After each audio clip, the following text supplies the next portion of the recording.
ce soir, c'est une occasion aussi d'écouter la parole de Dieu. Parce que le Créateur du ciel et de la terre descendait chaque soir pour prêcher lui-même la parole de Dieu à Adam et Ève. C'est pour cela que c'est une aussi occasion favorable pour nous d'écouter la parole de Dieu ce soir. Parce que la Bible, tout s'est fait à travers la parole de Dieu. Même cette terre que nous sommes, où nous sommes en train de se vanter, de se gonfler, c'est à partir de la parole de Dieu que cette terre a pris les formes qu'il a maintenant. Et nous les hommes, nous sommes créés par la parole de Dieu. C'est pour cela que je vous demanderai d'ouvrir vos Bibles là où vous êtes. Si vous n'avez pas la Bible auprès de vous, écoutez quand même. Parce que la parole de Dieu déclare, heureux celui qui lit et ceux qui écoutent la parole de Dieu. Nous allons lire dans la Bible du côté de l'Ancien Testament, dans les psaumes, livre des psaumes, chapitre 107, verset 20. Nous lisons au nom du Seigneur Jésus-Christ. Il envoya sa parole et les guérit. Il les fit échapper de la fosse. Veuillez vous asseoir là où vous êtes. Même si vous êtes resté au lit, l'essentiel est de donner l'oreille, de prêter l'oreille de ce qui serait dit ce soir. Ce soir, j'ai un grand sujet. Souvent, j'avais l'habitude de dire un petit sujet. Mais aujourd'hui, je vais dire un grand sujet. Parce que c'est la parole de Dieu. Et la parole a été toujours grande. La parole n'a jamais été petite. Même si c'est prononcé dans quelques secondes, la parole là est grande. Dieu avait dit que la lumière soit, et on a vu la lumière. Amen. Et cette lumière-là, quand il était là, ça montre qu'il y avait quelque chose qui montrait que la lumière est là. Quelque chose là, c'est le soleil. Les gens ont tenté d'aller dans les nuées, d'aller au-delà, sur la ligne. Mais jusque-là, les gens n'ont pas osé d'aller là où il y a la lumière. Et selon les géographes, dit que la lumière est très grande même que la terre que nous sommes. C'est pour cela, ce soir, nous allons voir un grand sujet qui est dans la Bible. Le sujet de ce soir, c'est la guérison. La guérison divine. Ou la guérison en général. La guérison, c'est Dieu lui-même qui a parlé de la guérison. On parle de la guérison quand il y a des malades. Et pour qu'il ait des maladies, il a fallu que l'homme tombe. Et quand l'homme est tombé, l'homme pouvait maintenant tomber aussi malade. Comment l'homme est tombé? Parce que l'homme a manqué le respect à ce que Dieu avait dit. Voilà, c'est pour cela dans la Bible, le respect, c'est quelque chose de capital. Amen. Dans l'armée, le respect, c'est ça même la mère de la science. Parce que pour avoir un bébé, il faut un mère pour donner la naissance à cet enfant-là. C'est pour cela aussi dans l'armée, pour réussir, il faut avoir le respect. Ce soir, nous avons aussi notre armée. L'armée là, on parle de l'armée céleste. L'armée où Dieu lui-même est le commandant suprême. Le commandant, il ordonne et les choses arrivent. Un commandant, c'est celui seulement qui ouvre la bouche. Il dit un mot qui a même des alphabets seulement. Et les choses arrivent. Dieu a envoyé la parole. Et les gens là étaient guéris. Et les gens là sont échappés. Cela veut dire, quand quelqu'un tombe malade, il est candidat à la mort. selon les médecins, quelqu'un qui est malade, s'il n'y a pas de traitement, il est automatiquement candidat à la mort. C'est pour cela ce soir, la guérison divine est pour tout le monde. Même celui qui ne croit pas, il doit bénéficier de la guérison divine. Il y avait un roi qui était tombé malade. C'était quelle maladie? La folie. Pendant 7 ans, le roi est tombé malade. De la sorte que même les médecins étaient incapables de soigner le roi. Parce qu'un fou, il peut vous tabasser. Avec les injections là, un fou ne supporte pas. Il était humilié selon Dieu. Pourquoi? Parce qu'il était orgueilleux. C'était le roi Nabuchodonosor. Il avait dit, oh Babylone, ce n'est pas ma mère qui a fait toutes ces choses ici. Alors, il était malade. Pourquoi? Par manque de respect. Parce qu'il avait manqué le respect envers la parole de Dieu. Parce que c'était Dieu qui lui avait élevé pour être un roi sur le trône. Pour conquérir tout le monde entier. C'est pour cela le sujet d'aujourd'hui. C'est un grand sujet de la Bible. Le roi était tombé malade pendant 7 ans. Mais qu'est-ce que le Seigneur a fait? Le Seigneur, comme il est un Dieu de miracles, il a gardé le trône. Toujours le commando là-bas, gardant le trône. Mais on voit le roi là-bas en train de brouter. Sa nourriture était devenue les herbes. Il mangeait en broutant comme mangeait le bœuf. Mais le Seigneur a gardé. C'est pour cela ce soir, le Seigneur, il est là pour garder tout ce qui est à toi, tout ce qui t'appartient. Même si vous êtes malade, même si tu es malade, même si tu es à demi-mort, même si tu es là où le médecin dit, il n'y a pas de l'espoir, il est maintenant agonisant, il peut partir maintenant. Le Dieu que je vous parle ce soir, il est Dieu de maintenant. Ouais. Il envoya la parole et les guérit.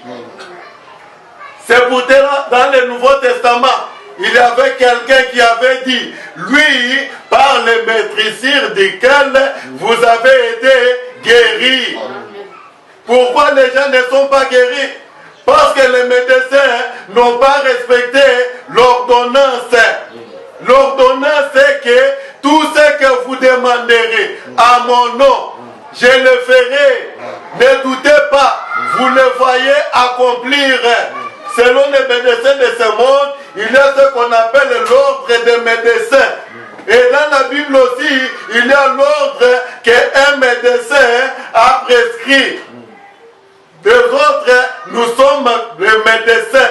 Mais il y a un grand médecin qui est le Seigneur Jésus-Christ. Amen. Si vous respectez sa parole, si vous croyez selon sa parole, les choses arriveront. Les choses doivent arriver. Amen. Nous allons voir dans la Bible, comme nous avons parlé de l'armée, là nous allons vérifier dans Matthieu chapitre 8, parce qu'on dit de l'Éternel des armées. Dans l'armée, il y a seulement l'exécution. Si l'ordre est donné, un véritable militaire, son devoir est d'exécuter. S'il exécute, voilà ce qui fait l'honneur d'un militaire. Nous les chrétiens, nous sommes les soldats du Seigneur. C'est pour cela Paul, quand il entraînait son jeune ministre, qui était Timothée, il a dit, souffre avec moi comme un bon soldat du Seigneur, un bon soldat de Christ. Il n'y a pas de soldat qui s'embarrasse de la vie humaine s'il veut plaire à celui qui l'a enrôlé. Chaque serviteur de Dieu qui se croit que c'est un serviteur de Dieu, c'est un soldat du Seigneur. Il a appelé pour obéir. Obéir seulement ce que le Seigneur a dit. Ici, nous voyons les centeniers, Matthieu chapitre 8.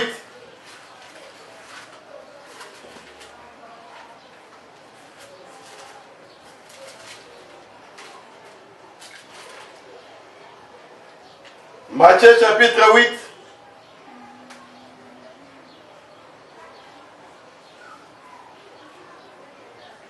Le centenier répondit, Seigneur, je ne suis pas digne que tu entres sur mon toit. Mais dis seulement un mot et mon serviteur sera guéri. Un centenier, dans ce temps-là, un militaire, un capitaine, il avait 100 militaires. Mais son serviteur était tombé malade. Et ce serviteur-là, c'était un serviteur qui était attaché à lui. Attaché, cela veut dire, si le commandant l'a dit, viens, il vient. Allez là-bas, il part. Viens, ne viens pas partir. Il ne pouvait pas dire, mais commandant, vous m'avez dit de venir, vous me dites encore de partir. Au juste, qu'est-ce qu'il y a? Non. Alors il était tombé malade. Tous les gens avaient vu que d'ici peu, celui-ci va nous mourir. Un centenier romain. Il était donc bien placé. Pour ce qui est de matériel, il avait suffisamment de moyens et de l'argent. Il pouvait avoir même des médecins traitants dans sa famille, dans son bureau ou dans sa maison. Mais il a vu que pour mon serviteur ici, il va mourir. Mais comme j'ai appris qu'il y a quelqu'un là-bas, je vais aller là-bas. Il est allé chez le Seigneur Jésus-Christ. Pourquoi? Parce que le Seigneur Jésus-Christ, il était celui qui avait dit, l'Esprit du Seigneur est sur moi. Il m'a oué pour apporter la bonne nouvelle. Amen. Pour guérir ceux qui ont les cœurs troublés. Pour renvoyer libre les opprimés. Amen. C'est ainsi qu'il était venu vers Jésus. Quand il est arrivé, comme lui était quelqu'un qui était habitué avec des commandements, avec des ordonnances, lui, on lui commandait, lui aussi commandait. C'est pour cela qu'il a dit au Seigneur, moi, je suis soumis par mes supérieurs.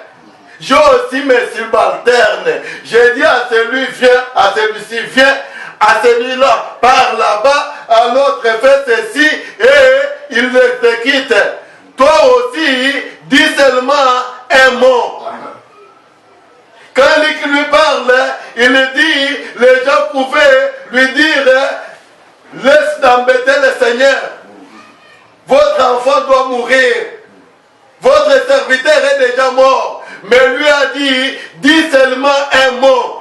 Le Seigneur, il a tourné pour regarder les gens qui étaient avec lui, les gens que lui avait appelés, les gens que lui considérait aussi comme des ministres parmi la foule, pour dire, même en Israël, je n'ai pas trouvé une grande foi comme celui-ci. Autrement dit, en Israël, ils ont des écritures, ils savent que dans Psaume, il est dit, Dieu avait envoyé la parole et les gens étaient guéris. Comment ils ne peuvent pas expérimenter ça? Vous les prédicateurs, qu'est-ce que vous êtes en train de dire à ces gens ici?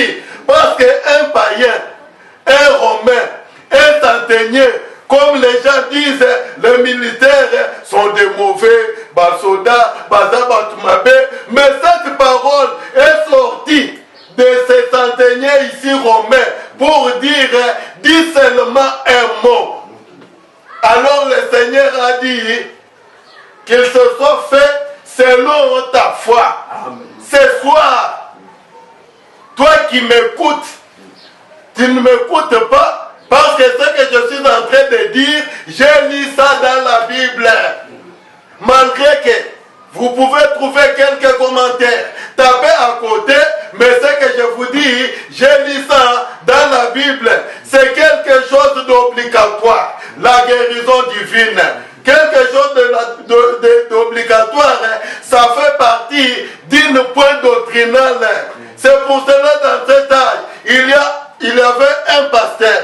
Il est venu pour nous dire, nous croyons dans une église apostolique, enseignant des bénédictions apostoliques. Nous croyons qu'il a un seul Dieu. Son nom c'est Jésus-Christ. Il guérit les malades. Guérir, cela veut dire remettre sur pied. Cela veut dire soigner. Cela veut dire rétablir dans son état original. C'est ça ce que Dieu comprend pour ce qui est appelé guérison. Il n'y a pas de bombe à Galate. Mais pourquoi la plaie de mes filles, les plaies de mes filles ne se guérit pas? Pourquoi? Parce que les médecins n'ont pas obéi. Jésus, il pouvait marcher, il pouvait prêcher la bonne nouvelle, les gens pouvaient venir, il pouvait prier pour eux, c'était son devoir. Alors un jour il a vu beaucoup d'hommes, beaucoup de gens. Alors il a eu de compassion pour elles. C'est ainsi qu'il avait appelé les 12 disciples. Il les a envoyés avec une mission. Qu'est-ce qu'il lui a dit? Il a dit, allez, guérissez les malades. Or qu'un prédicateur ne peut pas guérir. Celui qui guérit, c'est Dieu. Amen. Mais dans l'évangile, c'est ça même le poumon de la Bible. C'est l'évangile. Parce que dans l'évangile, nous voyons ce que Dieu avait depuis l'éternité. Nous voyons ça dans l'accomplissement, dans le Nouveau Testament. Dans l'Ancien Testament, il a donné la promesse. Il a donné des promesses. Dans le Nouveau Testament, il a accompli les promesses à travers les 4 évangélistes. Dans les actes, ce que le Seigneur a fait dans cette corps de chair, le Seigneur maintenant a accompli ça dans des hommes que vous et moi nous sommes. Alors nous voyons dans les épîtres quoi? La démonstration de ce que les apôtres ont expérimenté dans l'acte des apôtres. C'est pour cela ce soir aussi, si vous croyez, je ne vous dis pas que si vous croyez, mais je vous supplie, au nom du Seigneur Jésus-Christ, croyez à votre guérison. Amen. Jésus avait dit seulement un mot, et le serviteur là était guéri. Amen. C'est pour cela. Même si ce n'est pas vous qui êtes malade, même si c'est votre femme ou votre voisin que vous aimez beaucoup, ou n'importe qui que vous portez à cœur, si vous croyez, Dieu, il est Dieu de maintenant. Amen. Parce que les centeniers avaient compris, Jésus-Christ, on a dit, il est le même hier, aujourd'hui et pour toujours. Amen. Mais moi maintenant, avec ce Jésus que je vis, face à face, je lui dis maintenant qu'il parle seulement un mot. Et quand il a parlé, l'exécution était déjà là. Dans les affaires des militaires, un général peut être ici, mais il commande de loin. Il peut être à la distance, il commande. C'est comme cela avec notre Seigneur Jésus-Christ. Seulement les prédicateurs, nous avons quitté la parole. Nous avons la parole, mais nous ne voulons pas regarder ce que la parole de Dieu dit dans toutes circonstances. Vérifions Matthieu. Matthieu chapitre 10.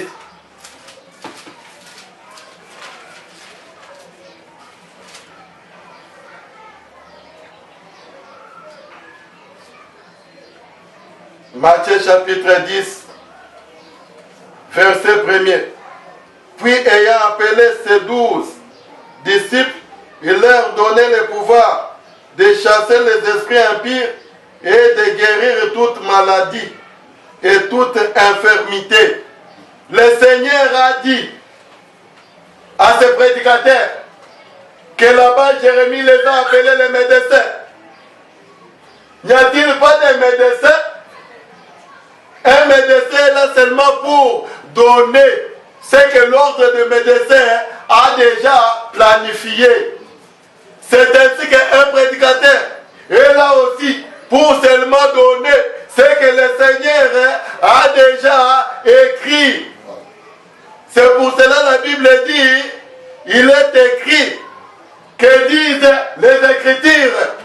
Celui qui croit en moi, comme disent les Écritures, pour ce qui est des maladies, qu'est-ce que le Seigneur a donné comme remède? Qu'est-ce que l'ordre des médecins et le médecin suprême a prescrit? Il a dit, voici. Cela veut dire, ce n'est pas voir là-bas, c'est voir ici. Les miracles qui accompagneront, qui marcheront, qui seront amis avec les gens qui ont crié. Parce que quelqu'un pour marcher avec vous, il faut qu'il vous considère comme votre ami. C'est pour cela, Jésus-Christ, c'est celui qui opère des miracles. Il marche avec ceux qui ont crié. Autrement dit, le Saint-Esprit. Parce que c'est le Saint-Esprit qui donne les dons. C'est le Saint-Esprit qui opère les miracles. Quelqu'un qui ne croit pas au Saint-Esprit, qui ne croit pas au don du Saint-Esprit, comment un miracle peut s'opérer? Voire même pour prêcher, c'est toujours le Saint-Esprit. C'est le même Seigneur Jésus-Christ. Il a fait les dons aux hommes.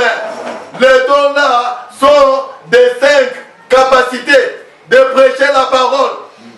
Et parmi la parole est toujours accompagnée de miracles et de prodiges et de guérisons. Même celui qui n'a pas crié, le Seigneur guérit. Pourquoi? Avec un but. Pour que lui soit toujours glorifié comme étant un médecin suprême. Amen. Même si vous êtes liés, Dieu, il est là pour vous délivrer. Ouais. Selon les prophéties, un prophétie peut sortir, un bon prophétie, de dire que moi, Dieu, c'est ici, est lié. Nous l'avons lié dans le monde des ténèbres. Or que notre Dieu, il est dans le ciel. Dans l'enfer, il est là. Dans des réunions de Bandoki, il voit et il est là. Partout lui il passe, c'est pour vous délivrer. C'est pour vous guérir. C'est pour remettre la joie dans votre cœur. Croyons à la guérison divine. Croyons à tout ce que Dieu dit. Si vous êtes malade, là où vous êtes, croyez directement à partir de cette parole. Je suis certain que vous êtes guéris. Parce que je vous ai parlé selon la Bible. Si Dieu dans ce temps-là avait dit aux centenaires romains, comme vous avez parlé, vous m'avez demandé de dire seulement un mot. Votre serviteur là-bas est guéri. Que notre Seigneur Jésus-Christ vous bénisse richement. Qu'il vous accorde la guérison ce soir. Amen. Que le Seigneur soit loué. Amen. Nous allons chanter et nous allons prier le Seigneur. Le Seigneur est tellement merveilleux. Il nous a parlé aujourd'hui de la guérison divine. Ce qui n'est pas l'œuvre humaine, mais c'est l'œuvre de Dieu. C'est lui-même qui fait cela. Donc aujourd'hui, nous croyons que tout celui qui est dans le besoin, tout celui qui est malade, qui nécessite à ce que Dieu puisse le guérir, aujourd'hui, cela est possible. Amen. Nous allons tous nous lever et nous allons prier le Seigneur. Nous allons nous abandonner entre son main. Il est le Dieu compatissant, miséricordieux. Il ne mérite pas te voir toujours souffrir. Non, mais il est là. Il peut dire halte aujourd'hui à ta maladie. Il peut dire halte aujourd'hui à ta souffrance. Il peut dire halte à tout ce qui te dérange. Le Seigneur est là. Nous allons prier le Seigneur. Alléluia. Bien-aimé Père Céleste, Je te dis merci pour ce moment que tu viens de nous accorder. Nous avons entendu ta parole sur la guérison divine, Seigneur. Si ce centenier, Seigneur, avait tellement confiance, ce n'est en tes paroles, mais il en a exigé, Seigneur, une seule. Il a dit, si seulement tu peux dire un seul mot, alléluia, sa guérison, Seigneur, serait là. Oh Seigneur Jésus, nous avons vu que dans la suite, la guérison avait pris place, Seigneur mon Dieu, dans son serviteur. Je te dis merci, Seigneur. Puisses-tu encore, Seigneur mon Dieu, le faire, comme lui à travers, Seigneur, tous mes bien-aimés qui sont malades, Seigneur, ce soir. Ce matin, la journée, Seigneur Jésus est dans ta main. Par rapport à tout cela, Seigneur mon Dieu, à travers le monde, Seigneur mon Dieu, qui soupire après cette guérison, Seigneur, est dans ta main.